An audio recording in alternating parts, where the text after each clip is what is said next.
Back for another week, and this week there's going to be a theme that I'm going to kind of try to do at the very beginning because there's been a lot of observations I've had at dinners over the past week. I had a dinner with just macro people, market people from Wall Street. I had one where it was about half macro, half crypto, and then I had another one that was pretty much all crypto. And I'll get to why that's important, but I want to give you the observations. We'll talk about the reason that this is important, which is, I've said before, I'll say it again, it's the end of the world as we know it, and people need to adapt, they need to adjust. It's been going on for some time. I'm going to give a little bit of a history lesson here, and hopefully by the end of this, you'll get a sense as to how this has been happening. And thinking in a binary way right now is going to get you hurt in terms of the investment side. Another week that felt like a year. Trump uses the bazooka, the liquidity bazooka, which people now learn doesn't have to be money. If you've created the problem, then all you have to do is pretend like the problem is solved. And it scares the hell out of people. So there's not much trading, volumes are light, and we've bounced up significantly. So you've killed everyone who got bearish and said it was the end of the world. The people who are bullish, I'm sure at some point soon, they'll feel something on the downside as well. So we'll go through that. The White House got scared this week. Bear market rally crowd is not going to leave anytime soon. Hard data is about to fall hard, and why that's obvious. Bear market for approval ratings and investing for the new world. So first thing I want to do is go back to my time in Brazil and just show you one of my favorite trips that I took. I spent a week in the Amazon while I was in Brazil in the 90s, and this was one of the coolest times, taking a boat and going over where the Rio Negro and the Rio Solimões meet, and how it's not binary in markets, but this is the way people are basically acting.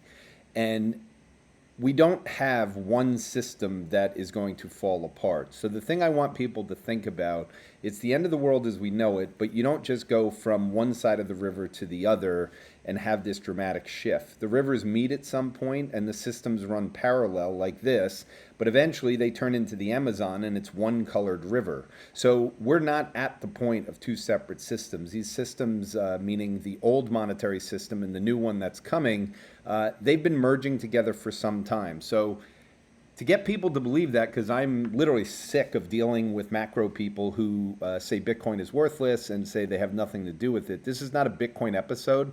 This is a digital economy versus industrial. So I want to first give everyone a quote that Alan Toffler is famous for, and I'll just bring this down here so that people can see it. The illiterate of the 21st century, so now, will not be those who cannot read and write, but those who cannot learn, unlearn, and relearn. That's the message of this week, which is going out to dinners and listening to people have binary, hardened ways. They're bearish all the time. They think gold is going to somehow or another be used in Starbucks. All of these people that you hear, that you see on X, basically, they're not worth listening to because they're never going to change their mind. So how do you learn anything if you're not going to in the 21st century where you have access to AI at your fingertips, where you can learn more, unlearn, and relearn? I wrote a paper called The Art of Unlearning back in 2016. And again, this was at a time when I was fixated on how the digital economy was destroying the concept of recessions, destroying the concept of GDP as a whole, and how we would eventually, as we got to exponential innovation, hit what Alan Toffler was writing about in the third wave. Third wave, a post-industrial era driven by information, decentralization, and customization. The new phase would dismantle mass production models, transform institutions like education and government, and lead to a society centered around technology, digital communication, and flexible knowledge-based economies. Toffler saw this shift not just as technological, but deeply cultural and political, warning that the resistance from the second wave, the Industrial Revolution, the people you hear talk about things like the global reserve currency and all this stuff that was created during the Industrial Revolution, they would cause turbulence in societies adapted to the decentralized, fast-changing third wave world. This was written, the book, The Third Wave, in 1980. So this is only 4 years after the personal computer, and it's a decade before the internet.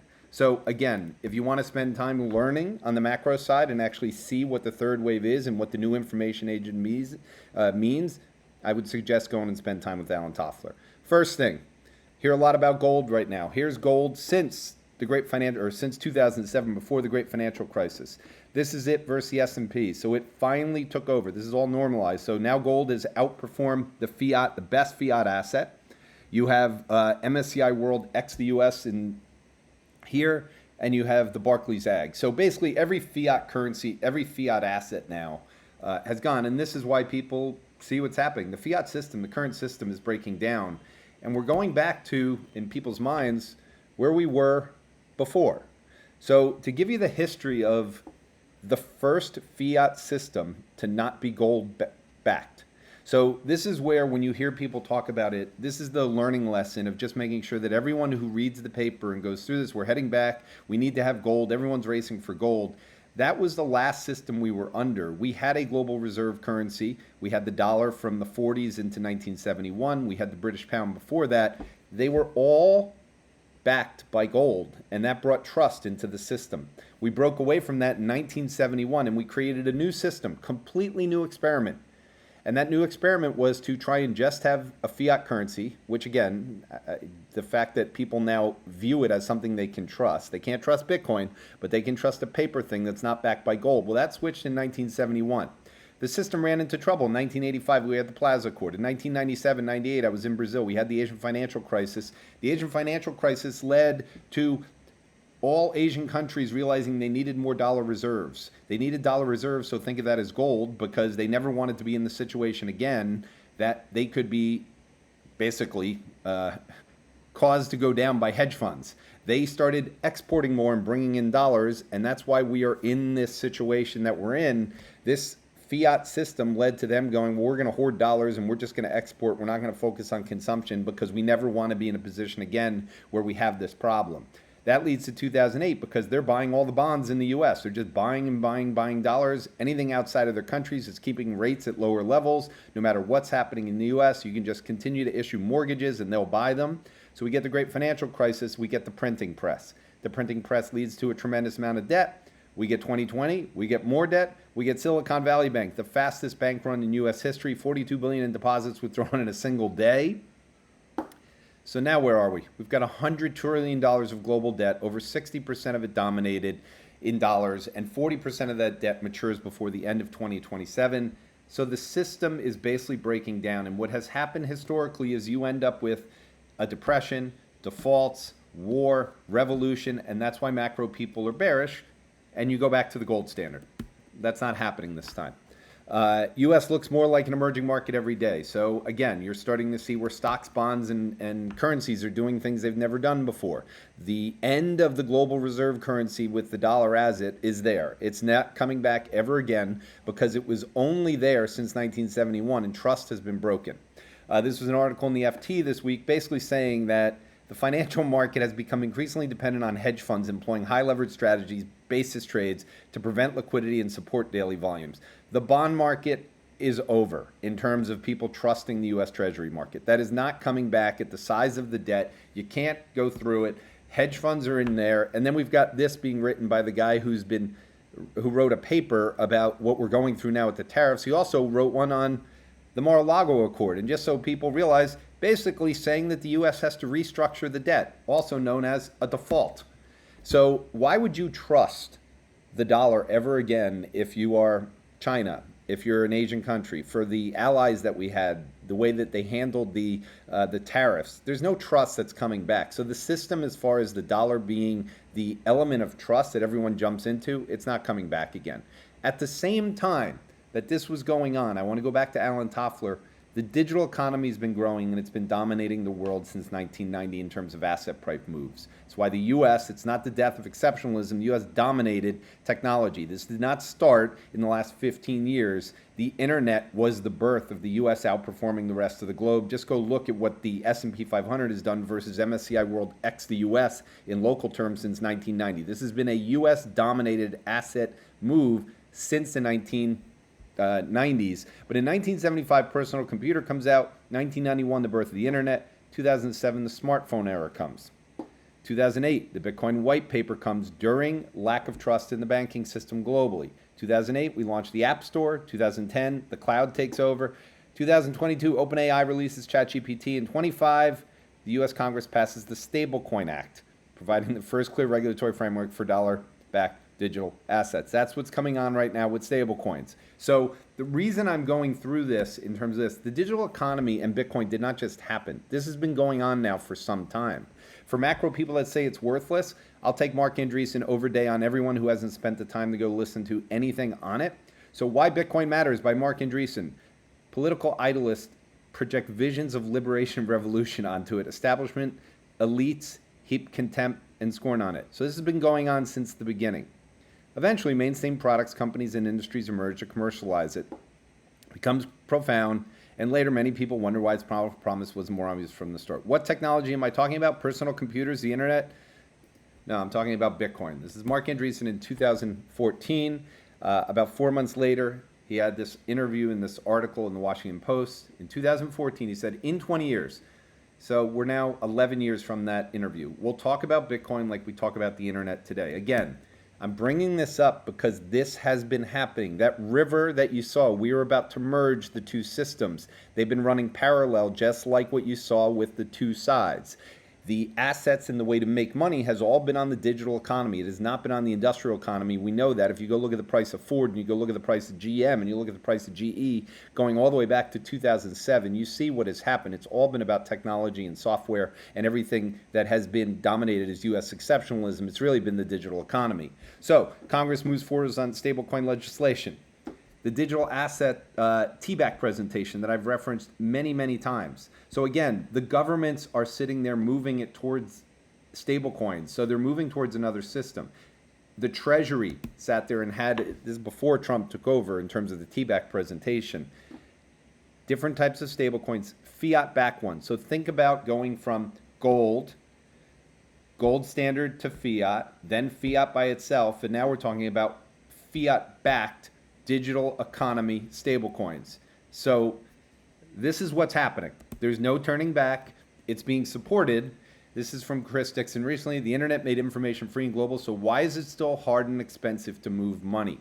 You cannot walk into Starbucks and go pay with gold. You cannot go into Starbucks in New York City and go hand them euros and get coffee. What you can do is go in there with your phone and pay with stablecoins. You can go in there and pay with a card. You can take your Bitcoin, transfer it into stablecoins, transfer it into your card. You can already do that. So anyone that says you can't use the money, go try to pay with your S&P 500 spiders. Go try to do this. The system is changing and it can already happen. Stablecoins are a WhatsApp moment for money transfers, says A16Z. This is 2 weeks ago. I've said on this for the entire year, beginning after Stripe purchased Bridge, that this is the beginning of the network effects from stablecoins into Bitcoin and into everything that goes on in the digital ecosystem. China may shift from U.S. treasuries towards gold, Bitcoin, BlackRock says. Digital yuan goes global. This was a tweet or a post in X this week, basically talking about, there's been no confirmation that this happened, but you have to read through the article and go see everything that went on. The Chinese are trying to get off the dollar as fast as possible, and they're trying to lead the way the same way the U.S. is on the payment system. China rolls out plan to promote its own payment system as U.S. trade war simmers. China hasn't devalued. I've talked about this repeatedly. We're past the point of using the old method. If China was being under attack for tariffs, why aren't they devaluing? Well, they can't devalue. It doesn't really matter at this point. But in terms of floating a currency in the global financial system now dominated by the U.S. means making a country's financial system more exposed to U.S. actions. So this is the whole thing, is that the U.S. decided in 2022 to do something with the dollar as the global reserve currency. They weaponized it.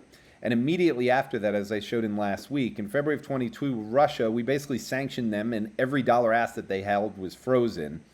In China's case, they immediately said, okay, we have to go start buying more gold. And their gold purchases started going through the roof and their treasury sales accelerated. So this wasn't something that just happened. This has been building up for some time. And remember, the Russian sanctions were not a Russia thing. This has been, or not a Trump thing. This was a Biden thing. This has been kind of the route that we've gone. It doesn't matter which side. It's the US and China. It's not just Donald Trump. So the dollar this year, it's falling, and everyone's talking about how it's collapsing and going through it. And you can see that every currency in the world, it's going down against on the majors. But guess what? Here it is. Here are the currencies versus the yuan. The yuan has fallen as much as the dollar because it's unchanged versus dollar, because the two biggest countries in the world have a peg currency, and there's no way the Chinese yuan becomes the reserve currency. So again, the world is looking for a solution to this problem. It's not just the US that has a deficit with China. Europe has a trade deficit with China that's been permanent as well. So the system needs to be reset. It needs to be changed. And every single person that continues to say that they've been saying that this is a scam, this is a bubble, this will end as worthless. And it's not just people that I go to dinner with. It is Warren Buffett. It was Charlie Munger. It is Jamie Dimon. They're all still saying the same thing. And yet, at the end of this year, it will be the second biggest asset in the world behind gold. This is where the economy is going. That's the end of that part. When you're seeing stuff like this is 3 weeks in a row, The Economist, Ruination Day, the age of chaos, how a dollar crisis would unfold. Again, it's the end of the global reserve currency. You cannot go back. The bearish sentiment and how this is going to end, we're in the early stage of a bank run on the U.S. This is all BS.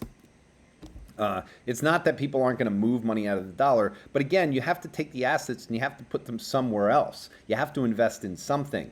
And yes, the ones that are attached to the government, the ones the government can move, they will put them in something. But if European stocks go down for the next 5 years and U.S. stocks go up for the next 5 years, sorry, they will move money back in. So it's great that everyone's saying there's repatriation. The dollar weakening makes complete sense, but where you're going to put that money in terms of assets, that's something that's very different. So I'm going to put this up again as I go into the next thing. You're going to see this 3 times. You must learn, unlearn, and relearn at this point because the system has changed, and if you're not comfortable with the new system, that's fine. This gets into the binary nature of everyone. So here's the S&P. I showed this after the fall when I wrote a piece about the low most likely being in, or at least that was the point where I thought we'd start to see the risk reward shift dramatically and the administration need to respond. So that range there is still what I believe, meaning here we are at around 4,900. Here we are up here at 5,700. It's not binary anymore. We're in the midpoint. We already made back over 50% of the fall from the breakdown.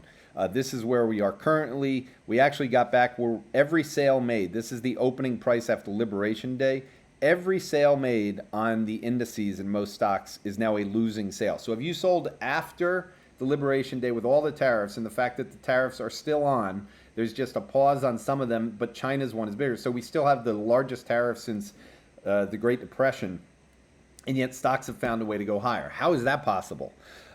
Bullish and bearish. I'm sick of this as well. Everyone who's bullish and everyone who's bearish, that's not what this is. If you're going to make money for the next 6 months, my gut tells me you're going to have to trade the market. You're going to have to be bearish for weeks, and then you're going to have to be bullish for weeks. So saying this is a bear market rally or saying it's a buy the dip bull market, I don't think either is right. I think the tariffs and the situation, you cannot go backwards. So there is going to be massive change that's happening. I just think the thing that it should do is it should keep the multiple outside. So if right now what we've done is a reset in terms of positioning for asset allocators, hedge funds have not reset. They're still very bearish, and they have to make money. They have to do something before the end of the year. As a reminder, this is when I put this thing out on April 8th, the light at the end of the turbulence. And within there, what I said is that, number one, it ranks as the 4th largest two-day decline in the S&P, and I go through the fact that in each of those prior instances, the market was higher 3 and 6 months later. And we're headed to that path, and I think that's going to happen. But what needed to happen is, in each of those cases, we got assistance from the Fed or government. Not the case now, but given this is self-inflicted, let's just say a pivot is needed, and Bessent getting more involved to me looks like that pivot. That's what I wrote about. That's clearly what's happened. You can't even find Peter Navarro and Howard Lutnick at this point. They're not involved in it. You don't see them anymore, and I don't think you're going to see them anymore. Second derivative of policy, I've said at 22V in our meetings, but I've also said it on these things, just so people get it because people have asked. Second derivative is just the rate of change. So if everything is bad, but it's less bad, that's good. for markets, because markets lead, and so they're looking for things that's less bad. Now, rate of change could get better for a little while and get worse. I don't think that's going to happen. I'm going to go through why, but right now it's being driven by a change. This will mark the lows, in my opinion, and the reason I thought this is one of the dumbest things I've seen. When Howard Lutnick got on TV on Sunday about the trade war and said the army of millions and millions of human beings screwing in little screws to make iPhones are coming to the U.S. That was pretty much when stupidity had reached its high and things needed to change, and that's when as I said, Navarro and Lutnick, you're in the back seat. Bessent, you're in the front seat. Let's figure out a way to keep our tariffs, but also not have the market collapse and everything fall apart. Charlie Gasmarino put it best at the end of this week. The White House is playing a spin game with trade, seeing how talks of progress move stocks. You know Donald Trump loves this, and this is what I said. He can just say anything and get a rally. It won't last forever. There needs to be deals, but I'm sure there will be deals because they realize you can't do this forever. So they're going to be deals, and when we get a deal, the market will go up. But since we've already had a rally, I don't think it's going to follow through other than short covering. But again, as the longer this goes on, this game, and the more that China and the U.S. ease their situation, people will start looking past all the stuff that's going to be coming for the next 2 weeks, which is a lot of bad information on the economy, some bad information on earnings. But since companies aren't giving guidance, everyone's going to start looking forward to what's happening after the summertime. We'll assume we'll have something set there. Monday. So that was just a kind of a what's been in the papers. Now to Monday. Monday was another panic day. So you had Trump threats to fire the Fed chair. So everything was horrible. He's going to blame Powell for any downturn. So the market's down big. We head down to the lows. Trump warns the economy may slow if Fed doesn't cut rates. And of course, marking the lows again, CNBC has a market in turmoil. When you see this come on your screen, you buy the close every time.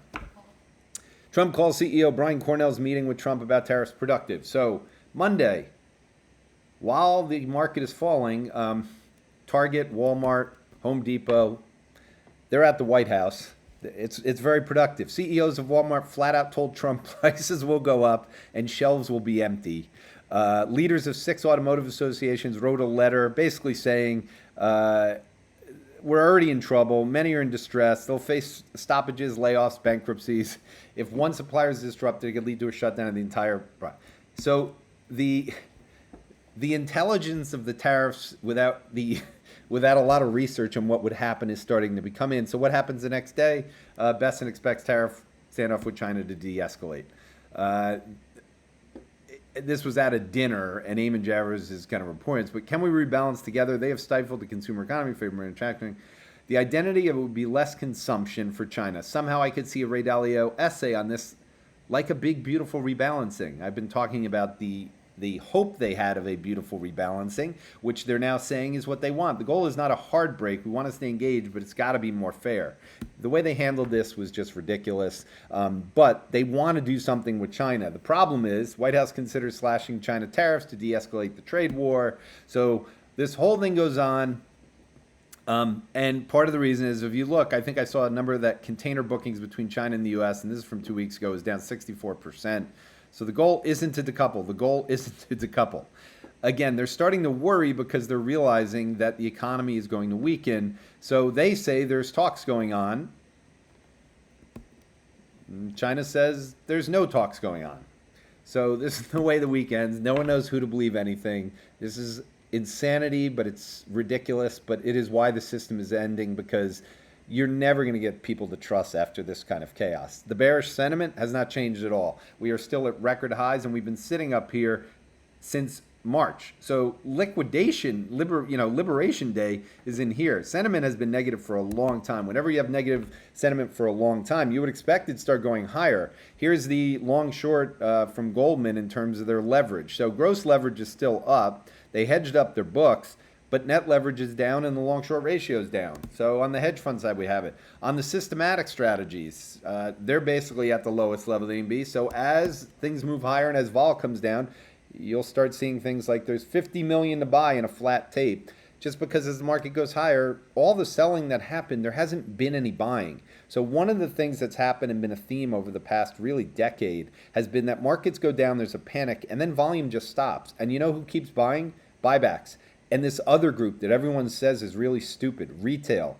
Retail's been buying every dip for the last decade. They continue to put it in, and every macro person says, I'm not going to get long until retail has capitulated. Retail doesn't have withdrawals.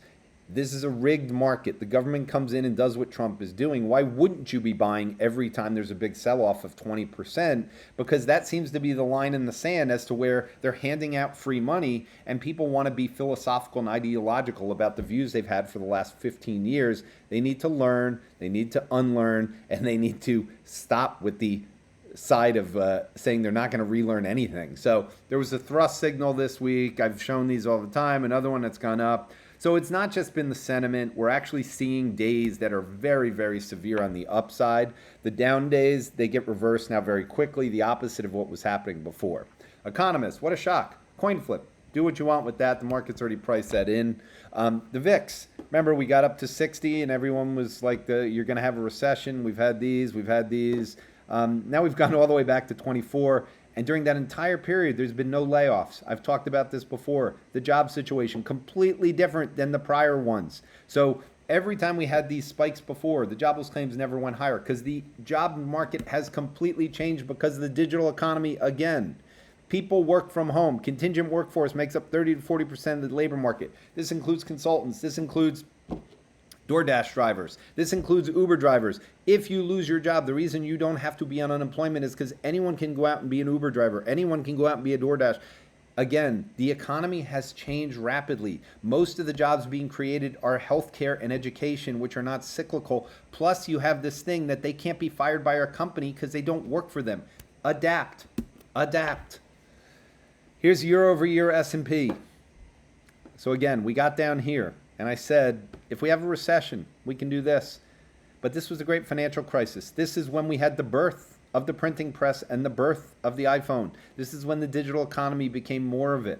This is when we shut an economy down and people are still able to spend at home. Do you realize that if we had a pandemic here and we shut everything down, there was no Amazon back then. So there was no delivery of this. You could get books, but you couldn't get all the things that you need because the App Store wasn't born until you got into here. So the economy's changed. The digital economy's been coming up, but people are still looking at this stuff, telling the same story that they've told over and over. It is boring to listen to, macro guys. It is boring to hear how bearish people get and how this is the end of the world and you can only buy gold. It is bearish. It is just a bore show to sit at a dinner table and listen to it. All right, Ryan Peterson, this is the bad news that's coming. If you haven't read this yet, I don't know what you're missing. This is the beauty of the information ages. Every single thing is known. So yes, we have no ships coming in. Yes, they're not going to the ports. Yes, the soft data is still horrible. No one's doing anything. People are canceling air flights. They're all down. The national economy in Beige Book, largely unchanged. That's basically the same as saying there's a soft recession. Employment was mostly flat. Same thing as saying it's a soft recession. We have inflation still. Anyone saying we're not going to have inflation? I showed last week we're going to have inflation. It's not going to last necessarily forever, but for the next 3 months, if we're not going to have anything coming in and we're going to have empty shelves, the prices are going to go higher.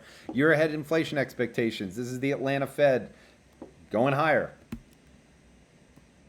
You've got other ones here. The red one here is UMISH. This one is politically bastardized, so it doesn't really matter. But then you've got the New York Fed. You've got the Conference Board. We've got growth slowing. We have inflation going down. The Fed won't be able to cut rates. We still don't have liquidity. Deals aren't getting done. All of this at this point is known news. All of it. Here's what people may not know. 3 new polls were just released. This is from Friday. And they're absolutely horrific. The only one I really care about is the Fox News poll. I'll leave all these out. So here you got the Fox News one. I mean, he's losing on everything. The economy, 38% approve. Donald Trump has a base of 40%. He's actually lost 2% of the people. He's lost 2% in his the tariffs. So at this point, I don't know how the midterms are going to go next year. So here's what the reality is. Now we're going to shift into how you make money coming out of this, because if we go sideways for the next 5 years, it would not surprise me. I would not be surprised if 5 years from now, that's the way we burn off this, because as I've said, I believe AI is a completely disruptive force that also is going to impact where the multiples should be in the market, particularly in tech multiples. AI will disrupt all companies, every single one of them, and it's 50% tech, So AI to me is there. So I've never been positive on stocks. I don't care. I think we could be unchanged. I don't own any really, except for one, and then a little bit of something on the embodiment side. But Google came out and said they're still going to meet their capex target. How bad could things be if Google is saying they're going to still put in the 75 billion? So what do we get? Stocks over the NDX is what I want everyone to start focusing on, because when we've had earnings revisions, and again, this is the earnings revision factor, which gets really important to people being able to take risk. This thing needs to go higher. If this goes higher, historically it's happened because the SOX has outperformed the NASDAQ, and this is going back to 2012. So I'd be watching the semis. You've got DRAM memory that is expected to get a lot more expensive. Part of that is from the tariffs, but again, it's demand. They're out in many cases. So the demand side, even in this, is going to happen because AI is a theme that is going to go on. Beth Kindig, who's awesome, Taiwan Semi is said to be implementing a 30% hike as demand continues to outstrip supply. You want to focus on areas where demand is outstripping supply. Okay, this is the final part of this video, but one more time, you got to learn. You got to unlearn what you think you know, especially gold-backed stuff, and you got to relearn. So for the investment side, let's get back into it. A week after Liberation Day, there was a hearing in Washington titled Converting Energy into Intelligence, the Future of AI Technology, Human Discovery, and American Global Competitiveness. It's 4 hours. It's online. You can go watch it. Eric Schmidt spoke at it. This was about the impact and the need for power. So you don't have to go watch it if you don't want, but 22V Research, I did a 25-page report, Electrify and Amplify How Bits and Bytes Drive Demand for Watts and Volts. Power, power, power. You need to have your portfolio more weighted towards power going forward. So I'm giving you the ideas in my mind that when we come out of this, from when people are investing, you want to go to the places that the government is supporting. The government is going to make sure there's revenues going through. They are doing things for financials in terms of deregulation. They're doing things for healthcare because the entitlements will continue to give people money, so the revenues are there. And then you want to see what AI is doing. AI is driving power, and the government knows that we need more power. So that's what Eric Schmidt was there for. In terms of the healthcare side and the longevity side, you had Demis from DeepMind, the CEO, basically said all diseases will be cured in about 10 years. Again, this is not the industrial economy.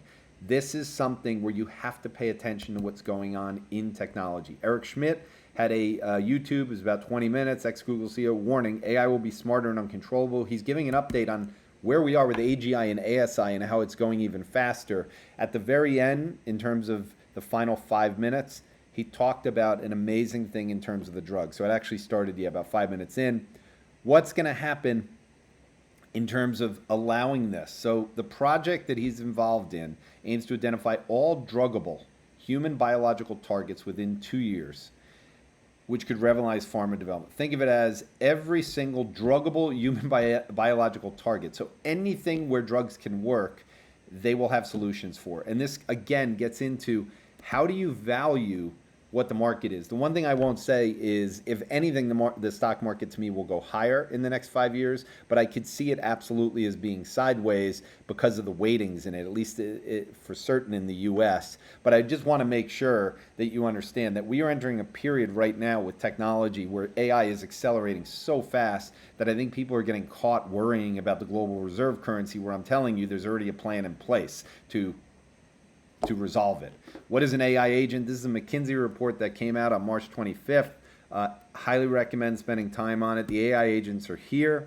I wrote a paper on this. AI agents are here. Again, 22V Research. Spending time on healthcare. What names and parts are there that you should be looking at. And then my buddy Anthony Pompliano, we do a weekly podcast together on the bridge between macro and crypto. For people trying to learn each week, I would highly recommend spending time on it. We talk about a lot of things going on. But Anthony had an interview with Chris Camillo, who is heavily into humanoid robots as an investor, and he talked about him on there. He's been the best person I've heard give broad interviews, so it was great that Pomp had him on. But he talked about it, how do you value an infinite labor force? And this gets into, I don't know, none of us know what it's going to look like going forward. But the question is, how do you value it? How do you even think about the fact that we're going back to the gold standard? We're going to have humanoids, billions of them within 20 years. So why in God's name would you think about what the world's going to look like that isn't the digital economy when everything is going to be run by artificial intelligence? So to go back to the gold standard makes no sense whatsoever, or to believe that gold is going to be the best asset.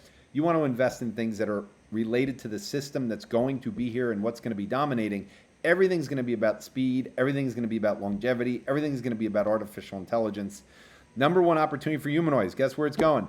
Healthcare. It's where we need it the most. And you know how we know that? Because we have a shortage. That's why we still are hiring 40 to 80,000 healthcare jobs a month. Very hard to get negative jobs when there's no manufacturing jobs already in the country, which is why we're trying to bring manufacturing back.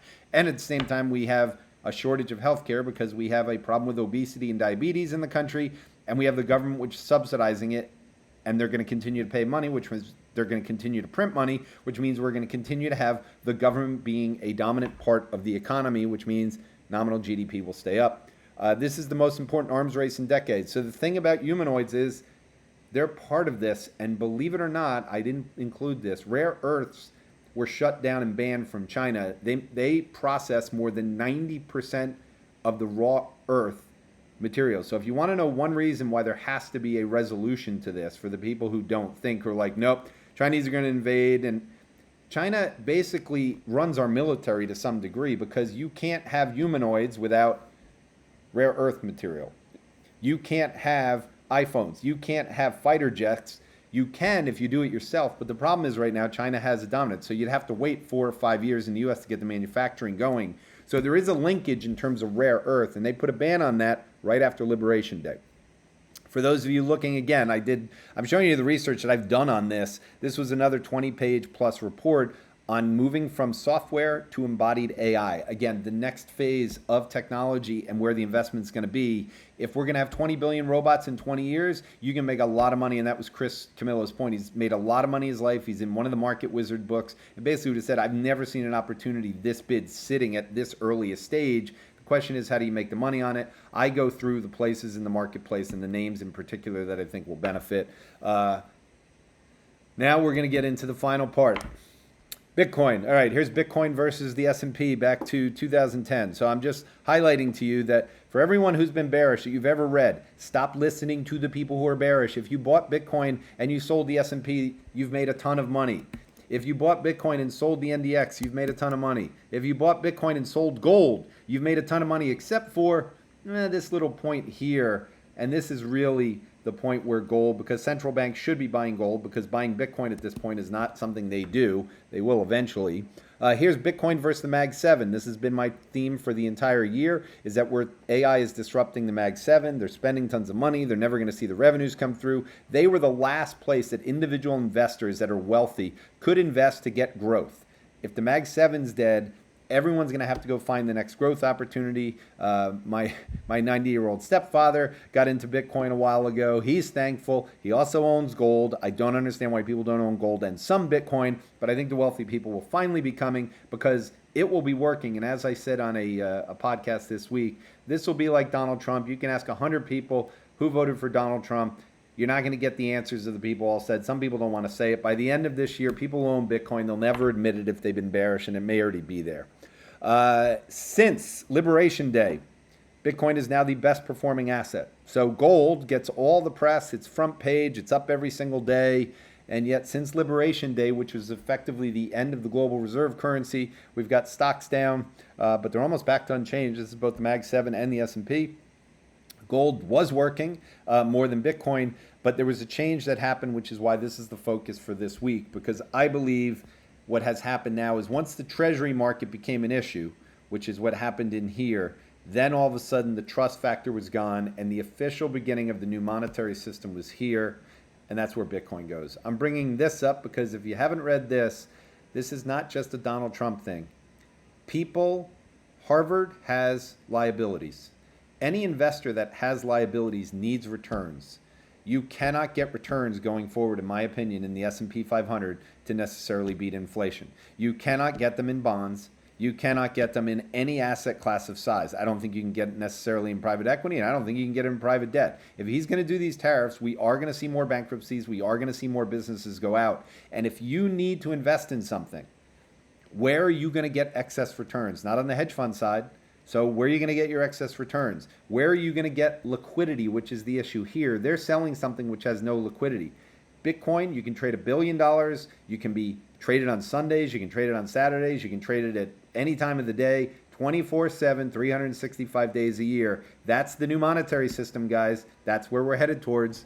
We had this. So we've got the government, again, continuing to get involved. It's not just Donald Trump that's kind of insider trading right now on Bitcoin with his son tweeting about buying it, him involved in trying to get it higher. And now you've got Cantor doing something with SoftBank and Tether and Bitfinex to basically set up a large, let's say, MicroStrategy type investment. They'll be buying Bitcoin. You've obviously had other companies doing it, and the SPAC was up big on the back of it. So again, when it's working and people are doing it, you're going to get more people on. Very end. More just there. Fed rolls back crypto warnings for Wall Street. This happened on Friday. It's not a complete win, but the banks are going to be doing stuff on crypto. A senator invests more in Bitcoin. Wow. He announces that he's bought more as he's working on the bill. I wonder if Bitcoin's actually already been decided as a reserve. I listened to an interview with Hamilton Lane again on Anthony Pompliano, who basically they're doing tokenized funds already. You'll start to learn a lot more about tokenization. The capital structure of the world is changing. So not only is the global reserve currency changing, you have stable coins, you have Bitcoin, you have the blockchain, and you have tokenization. They are all lined up. Continue to try and learn, guys, about this because this is the way the world's going to work in terms of making money. Apollo unveils tokenized private credit fund. This will allow, again, individuals to buy private stuff, even if it's only with $10. That's the beauty of having tokenization. And China rolls out a $100 million tokenized fund. It's not just the US, guys. It's China as well. It's the rest of the world. Here's the final part. Believe it or not, if you like gold, the best performing asset of size related to this whole conversation, MicroStrategy. So everyone who's bearish on MicroStrategy, every single person who's at these dinners basically says, I know this is a scam because of Michael Saylor. I'm a macro person. I consider myself reasonably learned. I've been trading macro for a long time. I can sit here and talk history and assets with anybody. MicroStrategy was up over 300% the last 2 years. Gold was not. It has now surpassed gold this year. So in terms of gold being the biggest asset, no. But there's no charts out there in MicroStrategy. So the only person who seems to get what the new world is going to look like, who has a moat on the moat of currency and things going forward, where I call Bitcoin the S&P 500 of the future because of the disruption that is coming and the capital structure changing completely with no debt going forward, and the capital structure will be different. It'll be built around Bitcoin, and Michael Saylor basically has a moat on it, and that's why there's a premium on his business. I'm going to finish it here. If you guys want to go learn, this is one of the podcasts I listen to with Michael Saylor, 4 hours and 2 minutes. Listen to Alvin Tomler. Go out, learn, unlearn, relearn, do anything. Just don't go to these dinners and be bearish. Have a good weekend, guys. See you next week.